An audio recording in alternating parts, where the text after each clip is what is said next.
भक्त भक्ति भगवंत गुरु चतुर नाम वपु एक, इनके पद वंदन किए नाशत विघ्न अनेक। आप सभी का स्वागत है इन भक्तों की श्रृंखला में। श्री हरिराम व्यास जी के चरित्र में हम सब श्रवण कर रहे थे और हमारे हृदय का मनोभाव क्या है कि इन चरित्रों का श्रवण करते हुए जैसी इन रसिक भक्तों की स्थिति है वैसी होना तो बड़ा कठिन है, परंतु इन्हीं भक्तों की कृपा से हमको वो स्थिति प्राप्त हो जाए, हमारे हृदय में भी श्यामा श्याम आ जाए, हमारे हृदय में भी कुंज बिहारी बाके बिहारी आ जाए इसी भाव के संग। और आज तो खूब बिहारी जी ने कृपा करी है, अपने पास बुलाया और सुंदर सब दर्शन करी ने। तो श्री बिहारी जी का नाम स्मरण करते हुए कल हम लोग चरित्र में श्रवण कर रहे थे कि एक पकौड़ी सब जग छूटियो। प्रसाद की महिमा कैसी है। श्री लाल जी को एक प्रसाद खावे से, एक तिनका मिलने से जो प्रपंच, जो काल ब्याल पीछा नहीं छोड़ रहे थे, परंतु एक बार बस एक तिनका आपको मिल गया और सारे के सारे प्रपंचों से आपको मुक्ति मिली। अंतोगत्वा आप श्री वृंदावन वासी, आप तो वृंदावन वास का निश्चय लेकर बैठे ही थे श्री हरिराम व्यास जी। उसके बाद तो और दृढ़ता बढ़ गई और प्रसाद से प्रेम बढ़ गए। कई लोगों के मन में ऐसो भी प्रश्न हुए, भैया एकादशी की तिथि पड़ जावे या कोई ऐसी विशिष्ट तिथि पड़ गई है उसमें हम क्या करें। कई बार ऐसा होता है ना, हम मंदिर गए हैं, पंडित जी ने प्रसाद दे दिया तो क्या करा जावे। तो श्री महाप्रभु वल्लभाचार्य जी के चरित्र में भी ये मिला है।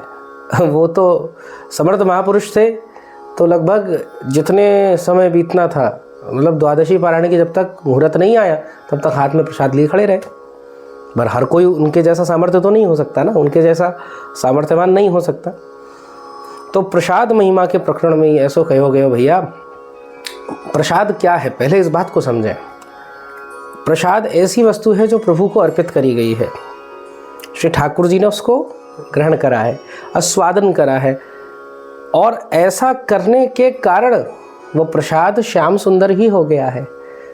तो आपके सामने एकादशी का अगर व्रत रखा है तो सत्य बात यह है, एकादशी व्रत की सफलता है। एकादशी व्रत का आपने जो भी नियम करा वो सब सफल हो गया, क्योंकि ठाकुर जी का किनका प्रसाद ही आया, उसमें से किनका पावे कोई दोष नहीं। हमारे आचार्यों का ऐसा भाव है। बाकी अपना निज संप्रदाय, निज सिद्धांत, उनके अपने गुरुओं का भाव करें, परंतु ध्यान रहने वाली बात, ध्यान रखने वाली बात है एक कि उसमें से किनका ही पाना है। ये नहीं कि प्रसाद के नाम पे द्वादशी चल रही है, पूरा एकदम चकाचक, पूरा एकदम भंडारा ही चल रहा है, किनका प्रसादी लेकर उस प्रसाद का अनादर ना हो, उस प्रसाद का मान वर्धन हो, उस प्रसाद की महिमा बढ़े। अब हमें प्रामाणिक रूप से तो नहीं पता कि ऐसा कहीं हुआ था या नहीं हुआ था, पर हमने रसिक संतों से श्रवण करा है कि एक ऐसा चरित्र भी मिलता है श्री महाप्रभु जी का कि एक बार श्री वल्लभाचार्य महाप्रभु जी ने, आपने या अथवा श्री वल्लभ कुली बालकों द्वारा श्री गिरिराज जी में 56 भोग का मनोरथ करा गया, और उस मनोरथ में कुछ ऐसी वस्तु गिर गई जो पवित्र नहीं, जो ग्राह्य नहीं है। अब चिंतन हुआ कि भाई कौन ऐसा है जो प्रसाद के विषय में बड़े सूक्ष्म दृष्टि से जानता है। तो ब्रज में, वृंदावन क्षेत्र में केवल एक नाम, श्री हित हरिवंश महाप्रभु। प्रसाद के प्रति जैसी निष्ठा श्री महाप्रभु जी की है वैसी निष्ठा कहीं किसी और की देखने को नहीं मिली। तो ऐसा संतों ने बताया कि आचार्य को बुलाया गया, बहुत लोगों को भेजा गया और फिर बोला कि हे आचार्य श्री, हे महाप्रभु जी, आप चलें, आप इस चिंता का हमारा निदान करें। तो आप गए, वहाँ बड़े पुष्टि मार्गीय विद्वान बैठे हुए, बड़े बड़े संप्रदायों के ज्ञाता बैठे हुए, आप वहाँ पर विराजमान हुए, और जैसे ही आपके नेत्रों के सामने वो प्रसाद आया, वहाँ पर कोई अपवित्र वस्तु थी ही नहीं।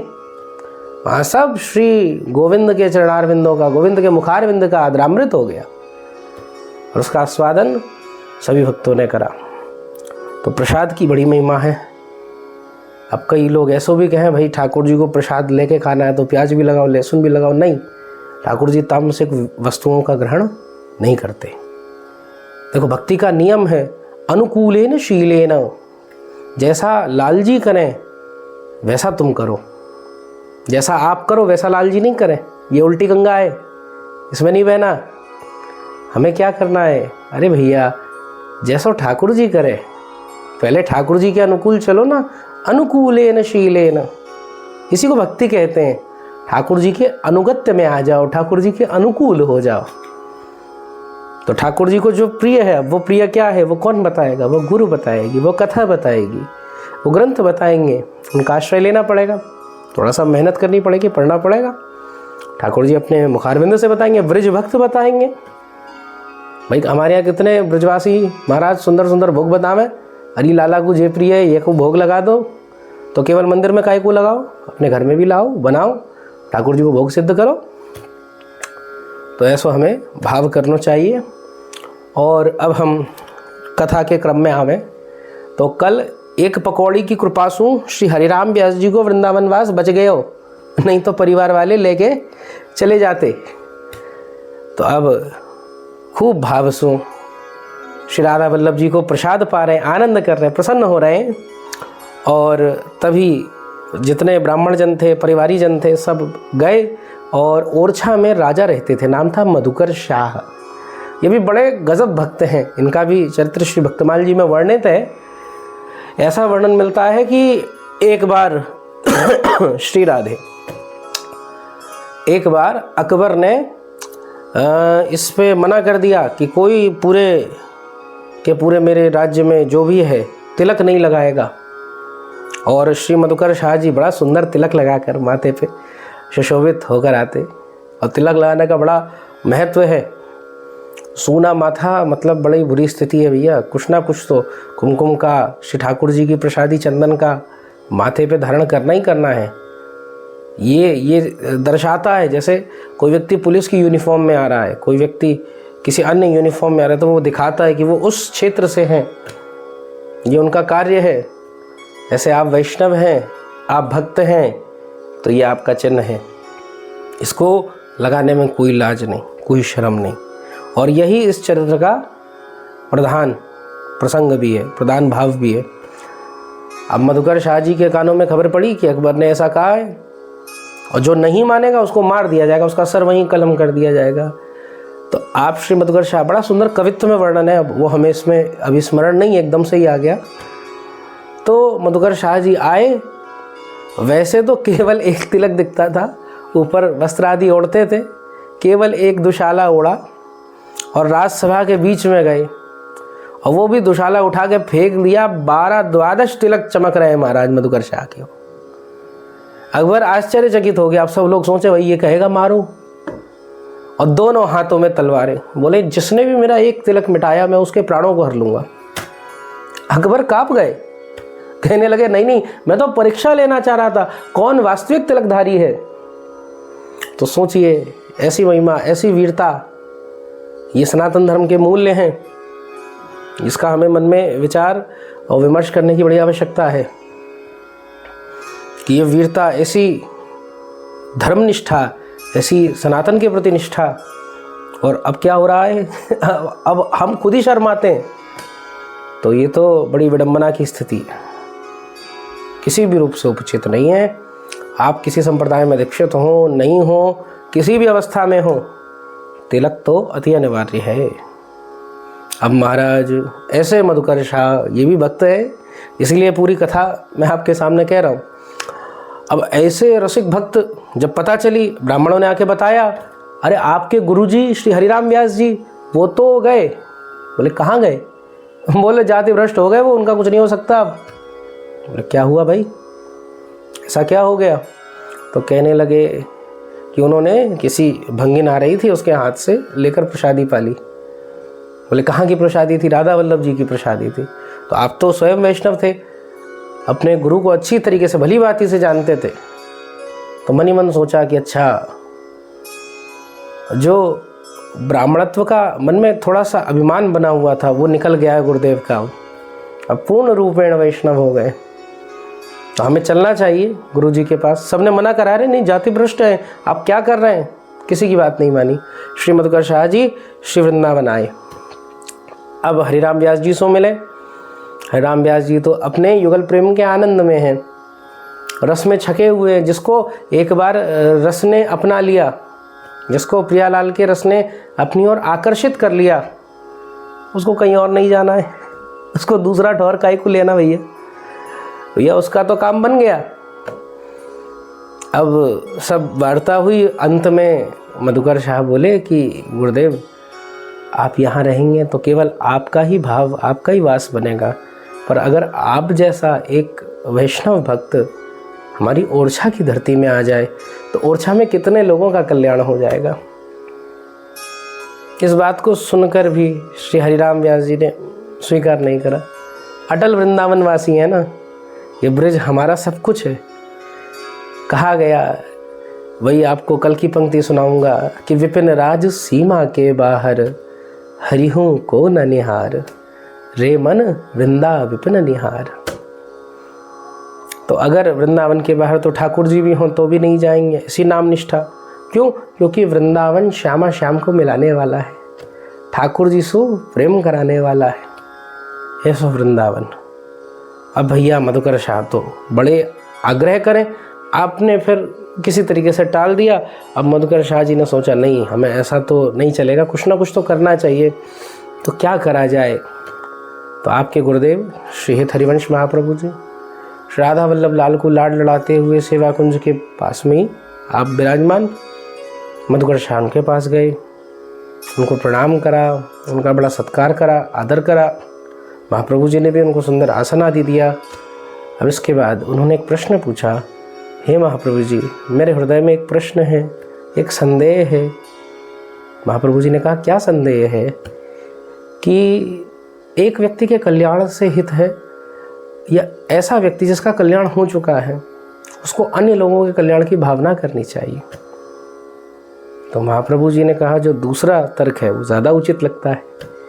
भाई जिसका कल्याण हो गया वो तो बढ़िया है, और केवल अपना ही कल्याण करा तो कैसा काम बनाए, तो स्वार्थ हो गया। औरों का कल्याण करना चाहिए, ये परमार्थ का विषय है। जैसे ही आपने ये कहा, मधुकर शाह जी की तो छाती फूल गई, मन में तो यही था, और इधर गुरु ग्रह से भी यही उत्तर मिल गया। तुरंत बोले कि महाप्रभु जी, फिर श्री हमारे जो गुरुदेव हैं हरिराम व्यास जी, इनको आप आदेश दीजिए, यहाँ रहेंगे तो केवल अपना कल्याण करेंगे, पर अगर हमारे संग ओरछा चलेंगे तो पूरे ओरछा का कल्याण हो जाएगा। पूरा ओरछा आपके हित धर्म को जान लेगा, आपके हित धर्म को मान लेगा, इस प्रेम की रसरीति में सराबोर हो जाएगा, डूब जाएगा। जहाँ पर श्री प्रियालाल और श्री प्यारे जी को, ठाकुर जी को खूब लाड लड़ाने की पद्धति है, इस पद्धति को स्वीकृत कर लेगा। अब महाप्रभु जी ने भी आज्ञा दे दी। अब इधर मधुकर शाह तो बड़े प्रसन्न कि हाँ भाई, गुरुदेव को बताएंगे कि अब तो आपके गुरु जी ने आज्ञा करी है, आज्ञा पालन तो करना पड़ेगा।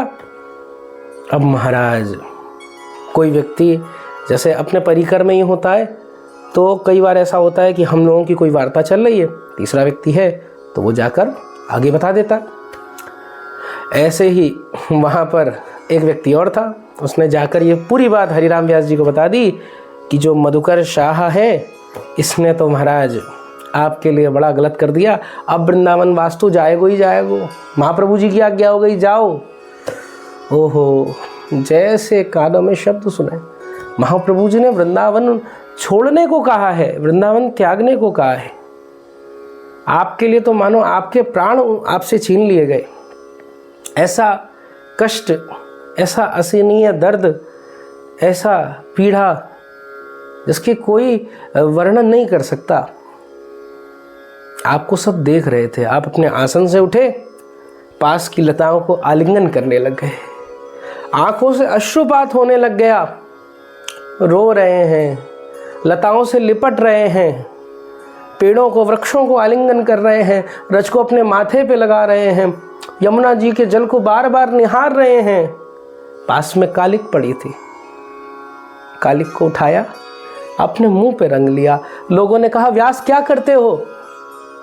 हरिराम व्यास बोले यही करना चाहिए। जिस मूढ़मती को वृंदावन में आकर अटल वास करने का भाव हो जाए, श्री जी उसको एक सुंदर कुंज दे दें, घर दे दें, और उसके बाद भी उसको वृक्ष छोड़ कर जाना पड़े, ऐसे व्यक्ति का तो मुंह काला ही कर देना चाहिए।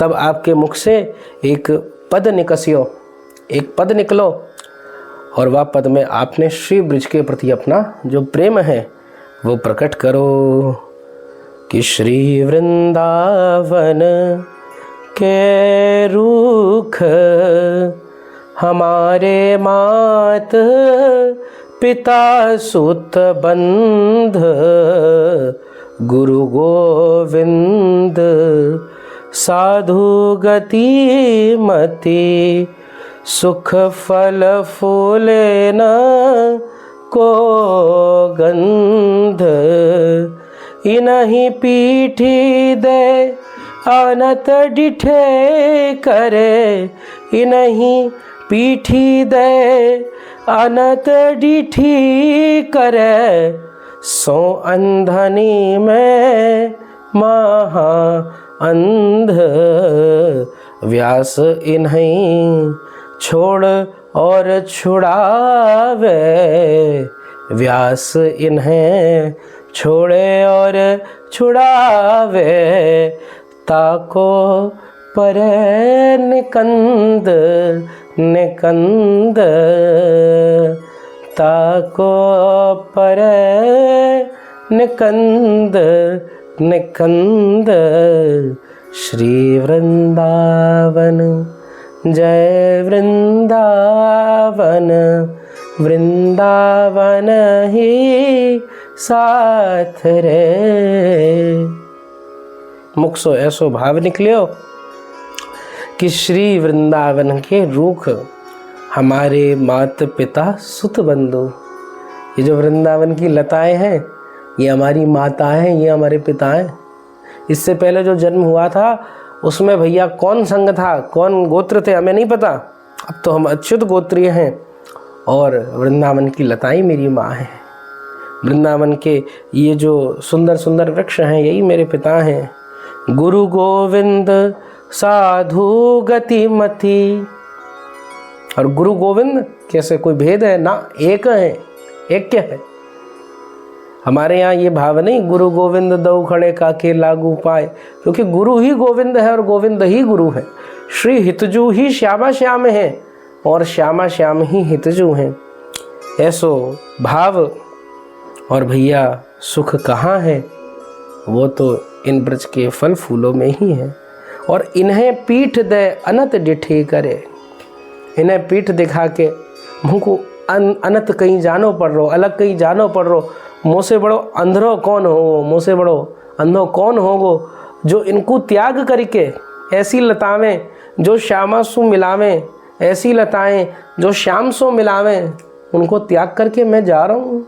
मोते बड़ो मूढ़मती कौन है, या संसार में मुझसे बड़ा मूर्ख कौन होगा।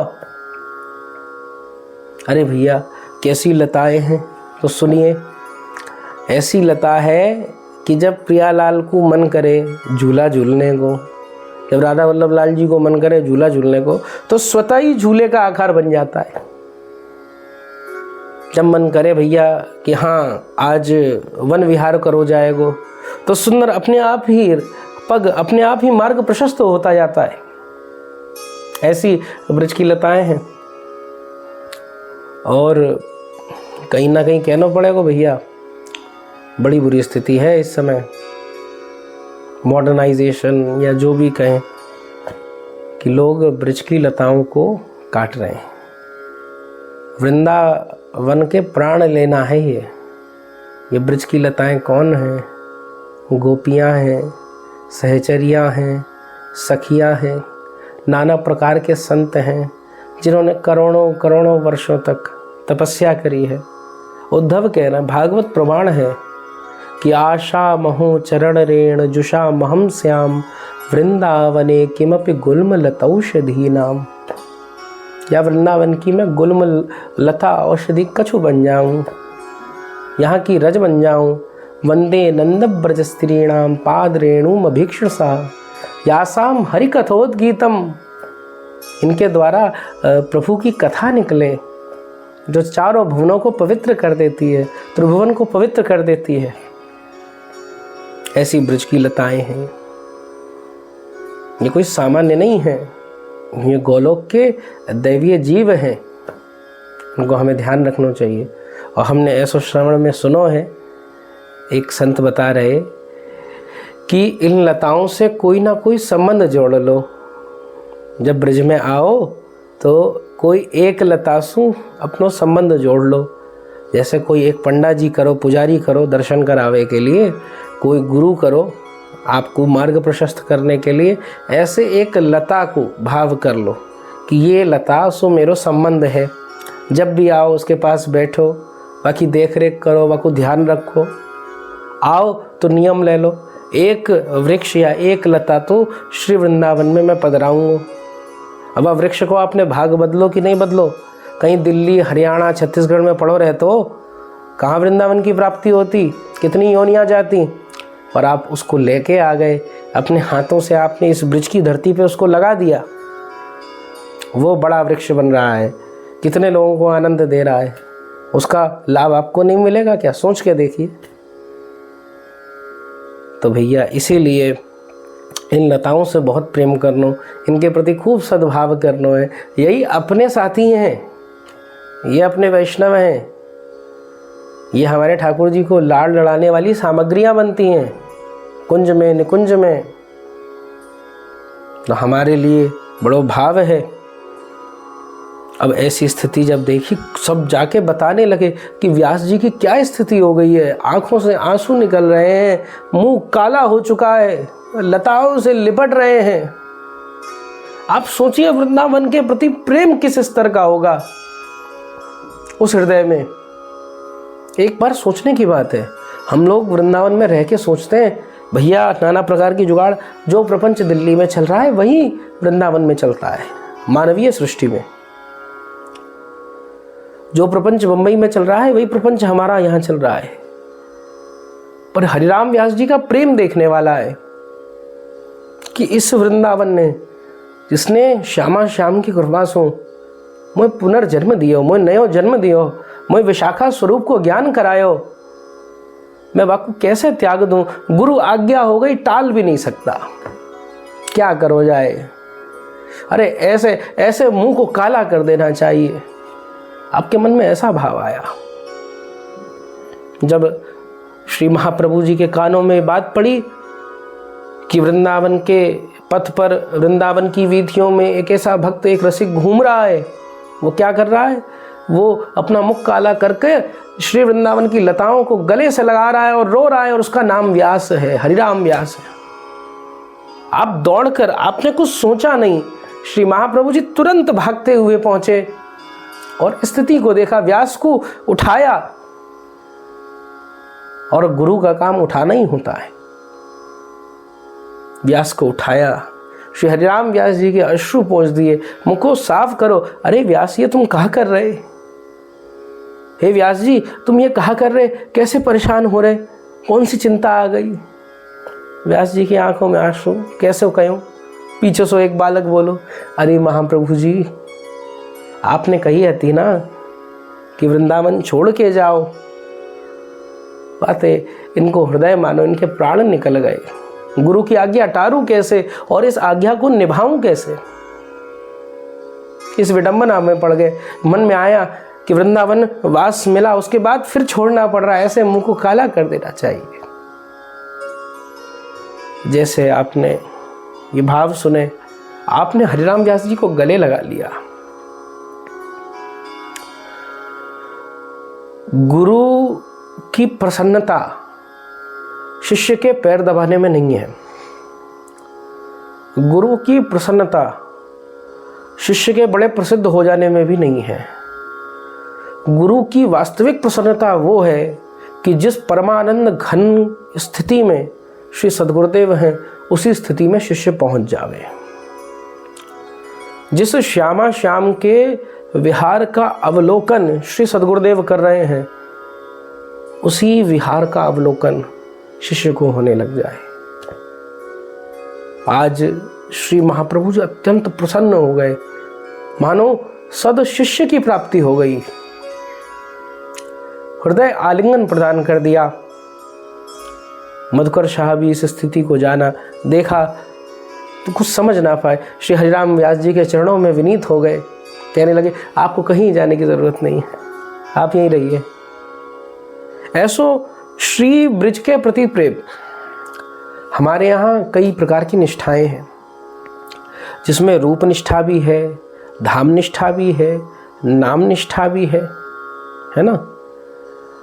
तो रूप की निष्ठा, धाम की निष्ठा, नाम की निष्ठा, और कौन सी एक निष्ठा होती है अभी मेरे स्मरण में नहीं आ रही, तो जैसे आएगी श्री ठाकुर जी की कृपा से।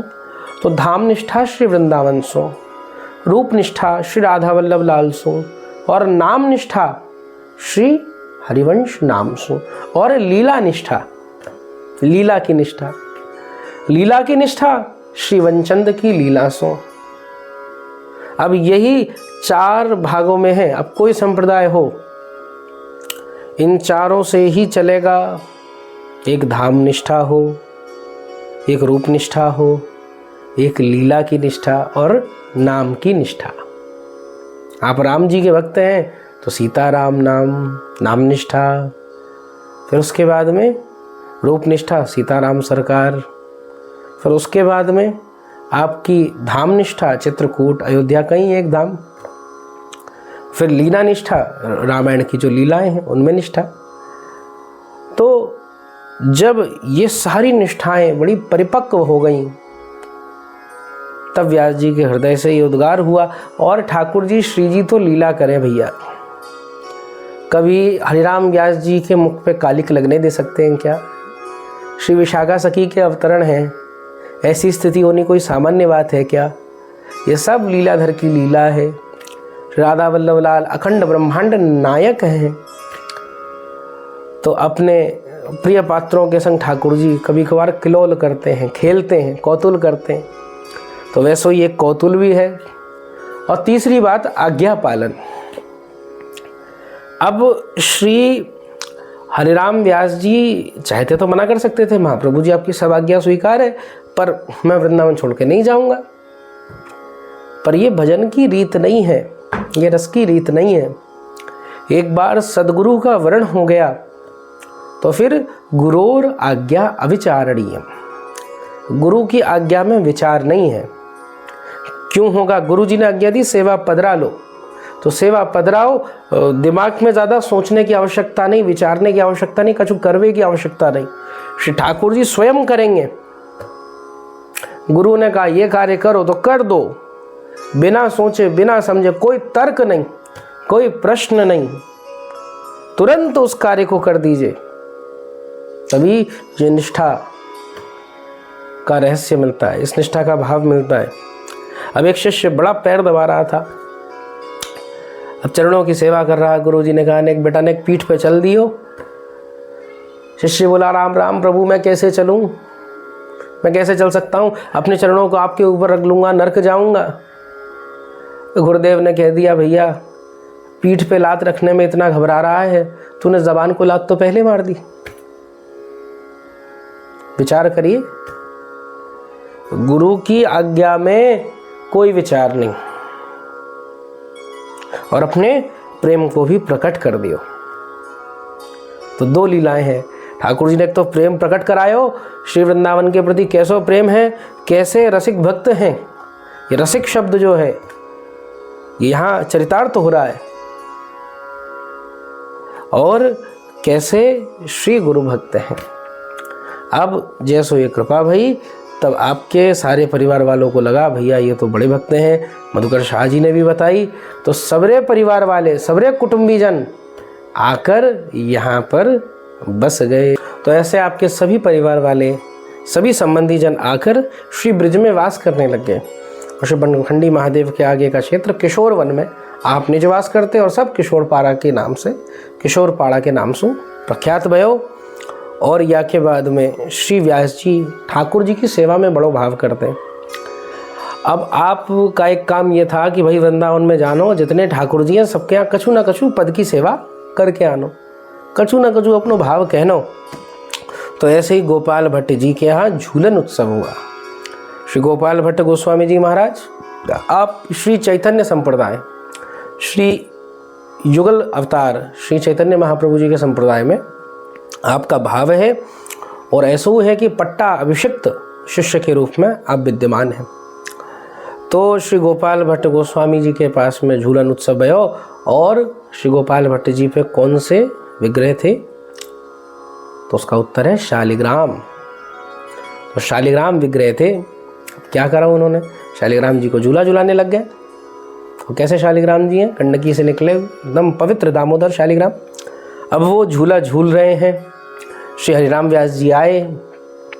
अब सबके लिए तो बड़े सुंदर सुंदर पद गाते थे।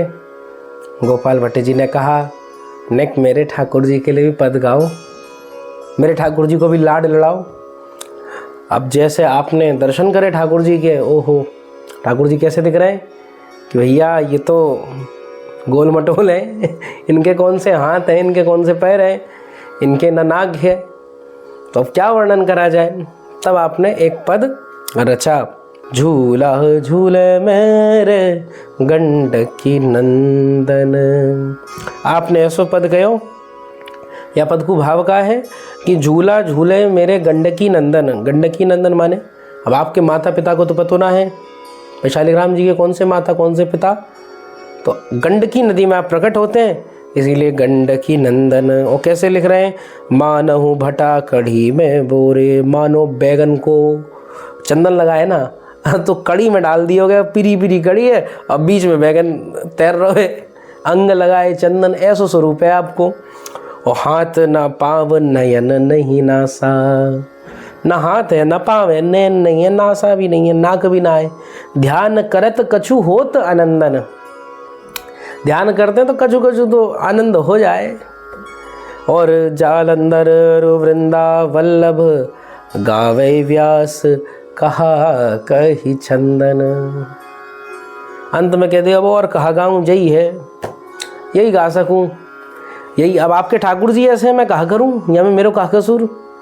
अब इनकी न नाक है, न मुंह है, न कोई श्रृंगार है। अब श्री राधा दामोदर जी जाओ महाराज, इतने सारे ठाकुर जी को विग्रह, राधा वल्लभ जी जाओ, चकाचक श्रृंगार हो रखा है, बंसी धारण कर रखी है, गाल एकदम फूल रहे हैं महाराज, लाल हो रहे हैं, तो श्रृंगार कर रहे हैं।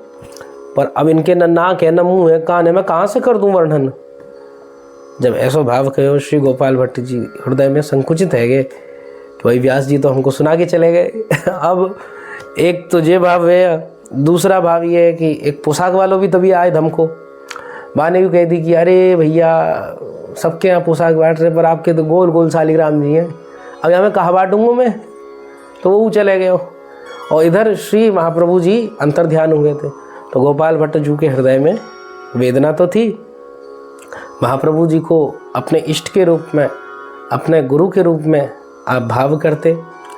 तो अब क्या करो जाए, कैसो करो जाए, आप मन में चिंतन करा। तो नरसिंह चतुर्दशी पे आप भागवत पढ़ रहे, सत्यम विधातुम निज वृत्त भाषतम, कि अपने भक्त प्रहलाद की वाणी को सत्य करने के लिए भगवान प्रकट हो गए। जैसे आपने ये पढ़ा, आपको सारी घटनाएं याद आई। व्यास जी का वो झूला झूले मेरे गंडकी नंदन, वो जो व्यापारी है, और इधर महाप्रभु जी का विरह। आपके मन में ऐसा भाव जो भाव बना कि हे गौर सुंदर, हे चैतन्य, हे कृपालु, अब आप ही मेरे लिए शामिल होके आ जाओ। और तभी से गौर होइलो राधा रमण। बोलो श्री राधा रमण लाल की जय। यूं ही सो राधा रमण लाल जी प्रकट हुए। तब बुलायो गोपाल भट्ट जी ने व्यास जी को, आओ अब बुलाओ, अब गाओ पद, अब मेरे लाल जी को प्राकट्य को पद गाओ। श्री व्यास जी आए, अब देख के बड़े आनंदित हुए, बड़े प्रसन्न हुए। भाई ठाकुर जी ने अपनी भूमिका में तो रखा है, कछु को अब ताना सुनावे को रखो, पर रखो तो सही। सोचो क्या श्रेणी होगी। और इस पूरी लीला के माध्यम से अब हरिराम व्यास जी अब तक तो नामनिष्ठ तो थे, रूपनिष्ठ भी थे, नामनिष्ठ भी थे, लीलानिष्ठ भी थे, सारी निष्ठाएं हैं, पर सेवा कहाँ है? अभी सेवा तो आई नहीं। और हमारा मुख्य उद्देश्य कथा और सेवा। अब सेवा कहाँ से लाए? तो ठाकुर जी ने पूरी लीला करी ताकि हरिराम व्यास जी के पास अब सेवा को भाव आए, क्योंकि जब इनके मन में आएगी तभी मैं कोई काम कर सकूं। ठाकुर जी माखन काहे को चुराएं भैया? सोचो, उन पे कोई माखन की कमी है? कोई पैसा की कमी आ गई, कोई रुपया की कमी आ गई? अब लाला पे 9 लाख गाय है, क्या कमी है? कोई कमी ना है। और सूरदास जी वर्णन करते हैं कि प्रथम करी हरि माखन चोरी, ग्वालिन मन इच्छा करी पूर्ण, आप भये ब्रिज खोरी। ग्वालिन मन इच्छा करी पूर्ण, ग्वालिन के मन की इच्छा पूरी करनी है, इसलिए आप ब्रजखोर हो गए, आप चोर बन गए। तो ऐसे ही अब जैसे राधा रमण जी को देखा महाराज, सुंदर श्री राधा रमण लाल की पग टेढ़ी सिकरे, ऐसा सुंदर स्वरूप, ऐसे सुंदर नयन, आपके मन में आया कि मोई भी अब सेवा चाहिए लाल जी की, मोई भी ठाकुर जी की सेवा चाहिए। जैसे आपके मन में यह भाव आया, ठाकुर जी तो प्रतीक्षा कर ही रहे थे, स्वप्नादेश हुआ कि कुएं के अंदर मेरा एक विग्रह विद्यमान है।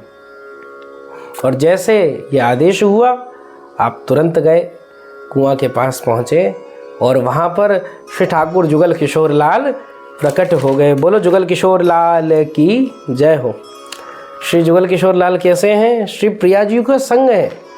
अब तक वृंदावन की धरती पे जितने विग्रह प्रकट हुए हैं, अधिकतर सब में श्री युगल तनु वाला भाव है कि प्रिया प्रीतम एक हो गए हैं, कि रूप बेली प्यारी बनी प्रियतम प्रेम तमाल, और दौ मन मिल एक ही भय श्री राधा वल्लभ लाल। परंतु अब यहाँ पे थोड़ा सा परिवर्तन आ गया। परिवर्तन क्या आ गया कि प्रिया जी भी अपने भाव को लेके आई हैं और खूब उत्सव करा है, खूब इन्होंने आनंद करा। श्री जुगल किशोर जी आ गए, अब तो चारों ओर आनंद ही आनंद, प्रसन्नता ही प्रसन्नता।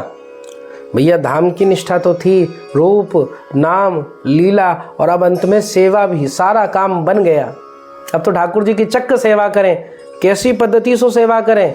जैसी श्री राधा वल्लभ लाल जी के यहाँ पे पधराई गई, श्री राधा वल्लभ जी की पद्धति को अनुगत्य करते हुए रसिक अनन्यमाल में रसिक अनन्यमालकार कहते हैं, ऐसा आपने करा।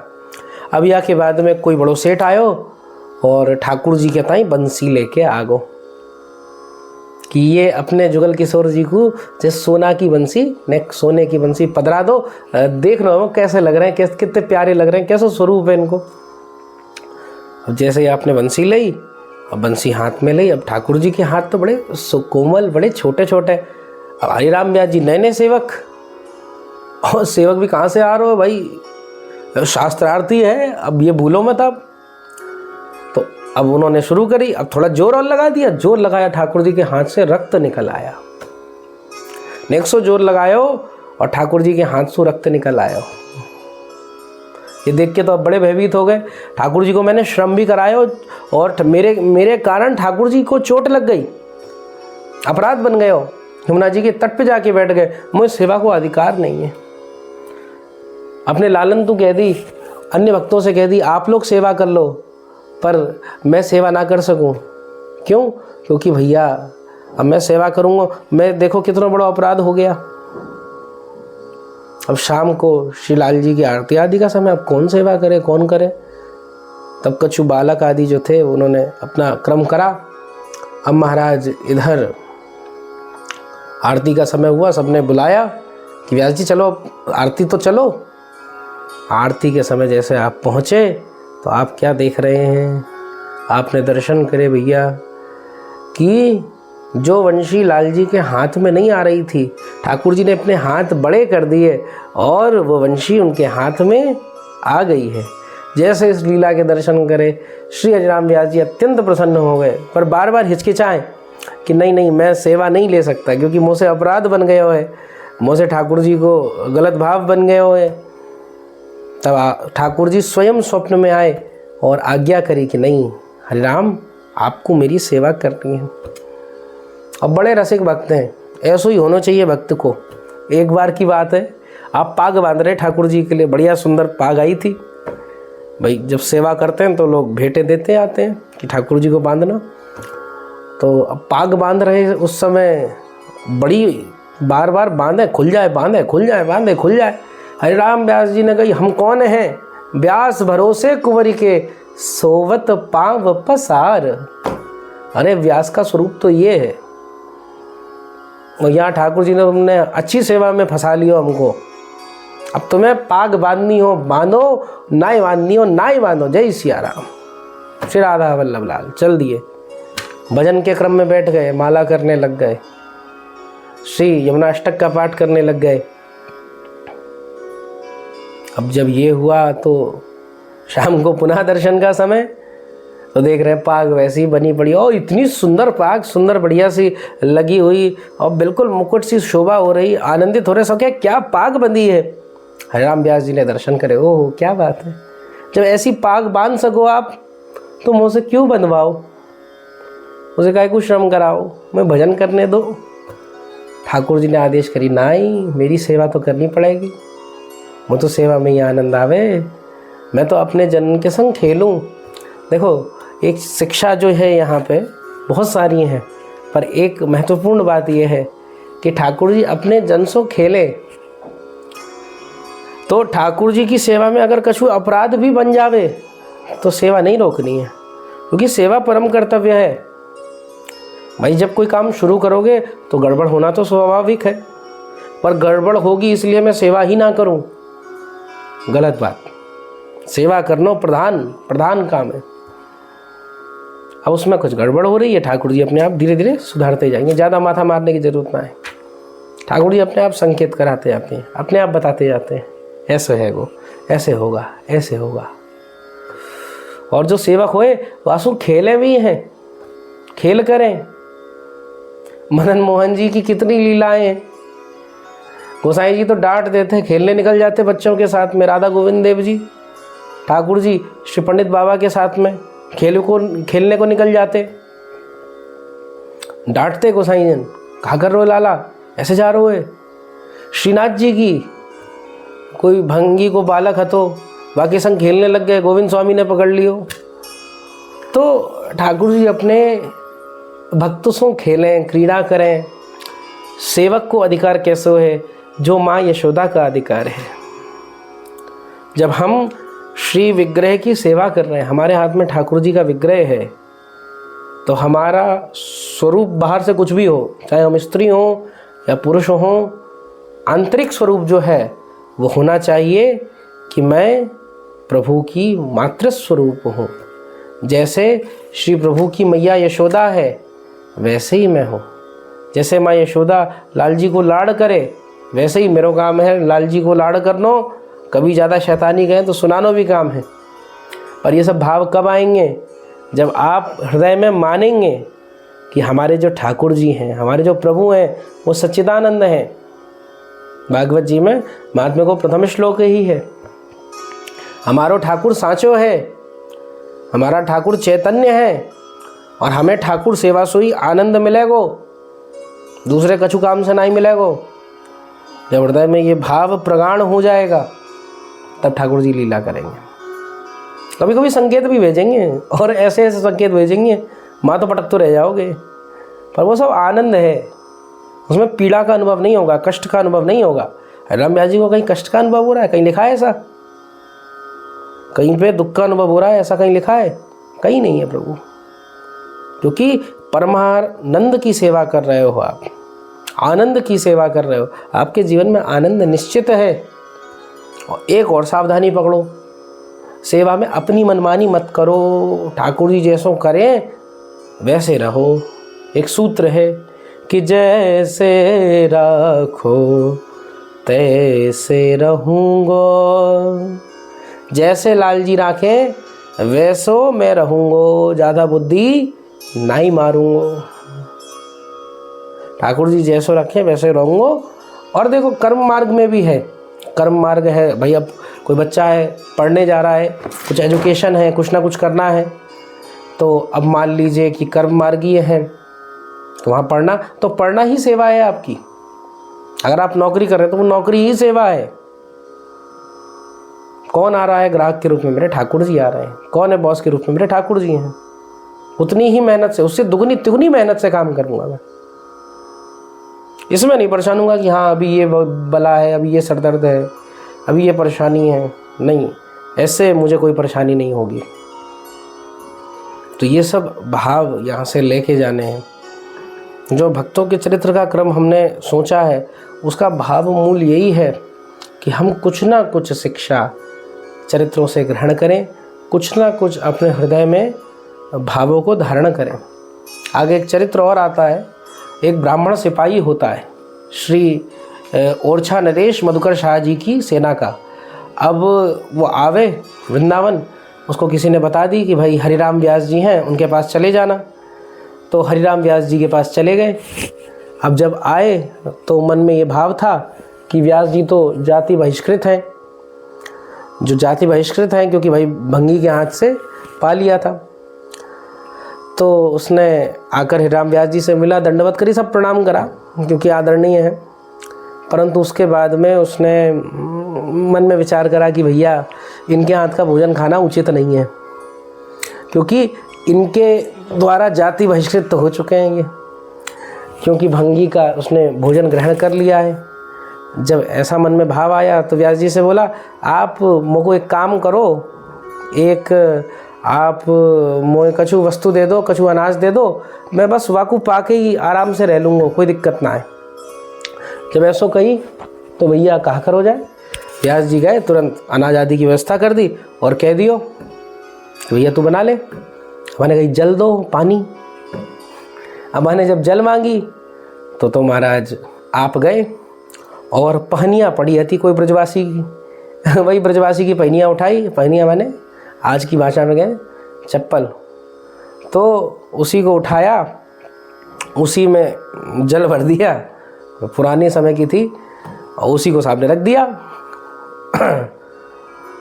अब जैसे उसने देखा वो तो आग बबूला हो गया, अरे भाई क्या बात कर रहे हो, मूर्ख हो क्या तुम, इतने बड़े ज्ञानी पंडित हो के ऐसा काम कर रहे हो, मेरी रसोई में ये चप्पल तुमने पकड़ा दी, ये किसकी ले आए, हटाओ इसको, भगाने लग गया। हरिराम व्यास जी ने कही एक चीज़ बताओ, तुम्हें इस चप्पल से इतनी समस्या आई, चप्पल तो लाख गुना पवित्र है, ये ब्रज की रज में सनी हुई है, ये तो ब्रज की रज में मिली हुई है, ब्रज की रज श्यामा श्याम है, इस पे तो अंग अंग में श्यामा श्याम लिपटे हुए हैं, ब्रजवासी ने इसको धारण करी, इससे पवित्र त्रिलोकी में इस समय कुछ नहीं होगा। परंतु तुम चमड़े का बैर कर रहे हो, ये शरीर किसका बना है, चमड़े का ही तो बना है, ये जो शरीर बना है ये भी तो चमड़े का बना है, इसका इतना बैर कर रहे हो, इसका इतना भाव कर रहे हो। तुम्हारा जो चमड़े का शरीर है वो बहुत उच्च हो गया और अगले का चमड़े का शरीर बड़ा नीचे हो गया, कैसे, स्तब्ध हो गया। हरिराम व्यास जी क्या करना चाह रहे थे, उसके हृदय से, उसके हृदय में जो दोष बन रहा था उनके प्रति, क्योंकि अगर आप संत का अपराध कर देते हैं वो किसी ना किसी रूप में आता है बंधु। आप ऐसे सोचें संत का अपराध कर दो कोई बात नहीं चलता रहेगा, नहीं चलता रहेगा, समस्या है। एक महात्मा जा रहे थे नाव पे, नाविक ने बदतमीजी कर दी, बैठ रहे थे बेचारे सीधे साधे, उनको मारने पीटने लगा, धक्का देने लगा, कुछ नहीं बोले, चले आए आगे। नाव बीच में भंवर में डूब गई, सबरे लोग मर गए। एक जो नौका ले जा रहा जो मल्लाह था और जो संत भगवान थे वही बचे। गुरुदेव को सब बातों का पता चला, गुरुदेव उठे और खूब जोर का तमाचा संत के मुख में दे दिया। कारण क्या, उन लोगों ने तुमसे बदतमीजी करी थी, उसको सुना देना चाहिए था, तुम्हारे चक्कर में उन सबके प्राण चले गए। कथा का अभिप्राय समझिए, संत का अपराध करने का दंड अगर संत नहीं देता है तो ठाकुर जी देते हैं, तो उस दंड से बचाया। और दूसरी बात, प्रेम रस को खोल दिया। प्रेम रस में कोई भेद भावना नहीं है, बड़ी सात्विकता से, सीधी सी बात है, बड़े सात्विक भाव से ठाकुर जी की सेवा करनी।